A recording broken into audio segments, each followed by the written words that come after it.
En journalier, puisque c'est ça qui nous intéresse a priori le plus, eh bien, on a toujours cette ligne de tendance qu'on a identifiée hier et qui effectivement sert de base de repli et sur laquelle on a rebondi de manière assez facile aujourd'hui.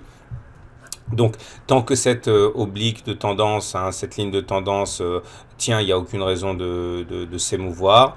Il faut savoir que sur le plan des fondamentaux, nous avons toujours des vents contraires.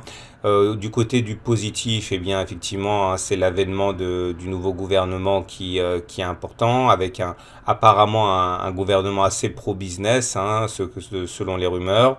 D'ailleurs, EDF s'est envolé aujourd'hui parce que notre nouveau Premier ministre est plutôt favorable à l'énergie nucléaire. Du côté du négatif, c'est la nouvelle bourde de Monsieur Trump qui semble maintenant avoir été identifié comme le révélateur de certaines données secrètes au service russe. Bon, faudra surveiller ça de près. Il ne s'agirait pas qu'on lui mette une procédure d'impeachment. Regardez toujours également le fait que on latéralise, je l'ai expliqué maintenant depuis au moins une semaine, parce qu'on a la force d'attraction de la M20 qui joue.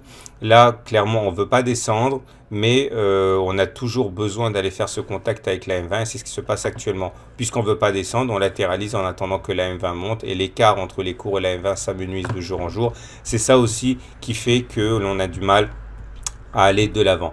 Notez que la M7 devient descendante. Ça, ça veut dire que la tendance à très court terme tend à devenir un peu moins favorable qu'avant.